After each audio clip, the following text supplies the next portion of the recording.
দর্শক শুভেচ্ছা। জনতার কথা অনুষ্ঠানে আপনাদের স্বাগত জানাচ্ছি আমি আসিফ সুমিত। আপনারা জানেন জনগণের মতামত তুলে ধরতে একুশে টেলিভিশনের বিশেষ আয়োজন জনতার কথা। আজকে সাধারণ মানুষের কথা শুনতে আমরা এসেছি গাজীপুর সদরে। দর্শক, আমাদের প্রত্যাশা দেশে শক্তিশালী গণতন্ত্র, আমরা চাই সরকারকে সহায়তা করতে। দর্শক, গাজীপুরে এক সাবেক মেয়র জাহাঙ্গীর, যার নাম মোটামুটি দেশ জুড়েই জানা, এই জাহাঙ্গীরের সময়ে তিনি মেয়র হিসাবে বা মেয়র হওয়ার পরে নানা সময় দখলদারি চাঁদাবাজির অভিযোগ ছিল তার বিরুদ্ধে। মূলত 5 তারিখের পট পরিবর্তনের পরে জাহাঙ্গীর আর নেই গাজীপুর সদরে। তবে তার অবস্থান কোথায়, সাধারণ মানুষের কাছ থেকে আমরা এটি জানার চেষ্টা করব। তার যে চাঁদাবাজি চক্র ছিল তারা কি এখনো রয়েছে কিনা সাধারণ মানুষের কাছ থেকে আমরা জানতে চাই। জি না, এখন আর সেই চাঁদাবাজি এখনো হচ্ছে না। সে এখন পলাতক আছে, কোন জায়গায় আছে তাও আমরা জানি না। ও যা গার্মেন্টস নিয়ন্ত্রণ করতো এক সময়, এখন সে বাটপারে পরিণত হয়েছে, তার কোনো খোঁজ খবর নাই। রাস্তাঘাটের নামে মানুষের ঘর বাড়িও উচ্ছেদ করছে, তাদের কোনো টাকা পয়সা কোনো কিছুই দেয় নাই, তাদের ক্ষতিপূরণ দেওয়া হয় নাই। সে তার অ্যাকাউন্টে সেই টাকা পয়সা তার অ্যাকাউন্টে ঢুকায় রাখছে। আগে রিক্সা চালাইলে প্রতিদিন চাঁদা দিতে হইতো, এখন আমরা দিই না। এখন আগে জাহাঙ্গীর আমলে যে লোকগুলো ছিল তাদেরকে আমরা দেখি না। আগে আমরা জিপি দিয়ে গাড়ি চালাইতাম, তো এখন 5 তারিখের পরের থেকে আমাদের কোনো জিপি লাগে না, এখন আমরা ফ্রিভাবে গাড়ি চালাইতেছি। এখন আর কোনো চাঁদা টাদা লাগে না। 5 তারিখের পরে আমরা কোনো চাঁদাবাজি দেও না, কেউ আসেও না। 5 তারিখের পরে থেকে আমাদের কোনো জিপি চাঁদা দিতে হয় না গাজীপুরে। এখন গাড়ি চালাইতেছি সুস্থভাবে, কোনো যায় ঝামেলা নাই, কিচ্ছু নাই। এখন তো আপনার চাঁদাবাজি রাস্তাঘাটে কোনো কিছুই নেই, গাড়ি চলে। আমরা আগে চাঁদা দিতে হইতো, এখন চাঁদা মাদা দিতে হয় না, এইভাবেই চলতেছে।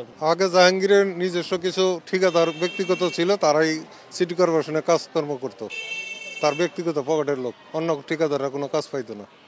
ধন্যবাদ আপনাকে। দর্শক, আপনারা শুনছিলেন সাধারণ মানুষের প্রতিক্রিয়া। মূলত আমরা দ্বিতীয় যে প্রশ্ন যেতে চাই, গাজীপুরে সংরক্ষিত বনাঞ্চল ছিল, যে বনাঞ্চল বিভিন্ন সময়ে বিভিন্ন শিল্প গ্রুপের নামে দখল হয়েছে, দখল করেছে সরকারের শক্তিশালী সমর্থিত লোকজনও। মূলত এই দখলদারিত্ব এখন কি বন্ধ হয়েছে? 5 তারিখের পট পরিবর্তনের পরে প্রশাসন কি কোনো ব্যবস্থা নিচ্ছে?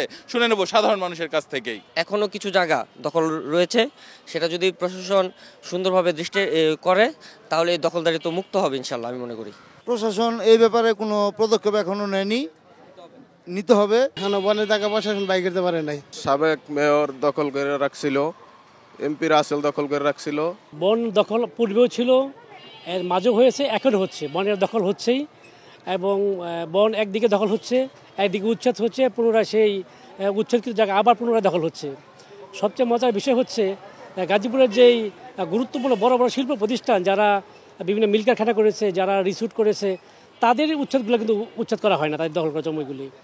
সাধারণ মানুষ যেগুলো অল্প 1%, 2% বা 2 কাঠা 5 কাঠা দখল করে, সেগুলো খুব দ্রুত যৌথ বাহিনী সহ গিয়ে উচ্ছেদ করে দিয়ে আসে। কিন্তু যে বনের রিসুট শিল্প কারখানা হয়ে গেছে, অলরেডি 5 তলা 10 তলা বিল্ডিং হয়ে গেছে, এইগুলো আমাদের চোখে পড়ছে না। এখনও বন বিভাগের ওইসব জমিসমূহ বা বন বিভাগ দখলমুক্ত হয়নি, প্রশাসন ওইভাবে কোনো ব্যবস্থা গ্রহণ করেনি। উচ্ছেদ শুরু হয়েছে, কাজ শুরু হয়েছে দখল মুক্ত করার, কিন্তু এখন পর্যন্ত ওইরকমভাবে কোনো পদক্ষেপ হয় নাই। আমরা আশা করি যে কার্যকর পদক্ষেপ নেওয়া। ঠিকমতো চোখে পড়তেছে না আমাদের যে প্রশাসন যে কার্যক্রম করছে বনের জায়গা। যেমন আপনারা জানেন প্রশাসনের আইজি ছিল যে বেনজির, উনি অনেক জায়গা বনের জায়গা দখল করে রিসোর্ট করে রাখছে, নিজের সম্পদ করে রাখছে। উপদেষ্টা বৃন্দর যে প্রধান, তার দৃষ্টি আকর্ষণ করছি যে এই জায়গাগুলো যাতে সরকারের আওতায় এনে জনগণের সেবায় যাতে নিয়োজিত করতে পারে, আমরা এই আশা। ধন্যবাদ আপনাকে। দর্শক, আপনারা শুনছিলেন সাধারণ মানুষের প্রতিক্রিয়া। সাধারণ মানুষ কিন্তু তাদের ভাবনাগুলো অসাধারণ, তাদের চিন্তা অনেক সূক্ষ্ম ও গভীর। দর্শক, জনতার কথা দেখতে প্রতি শনি, রবি, মঙ্গল এবং বুধবার চোখ রাখুন একুশে টেলিভিশনে। সঙ্গে থাকবো আমি আসিফ সুমিত।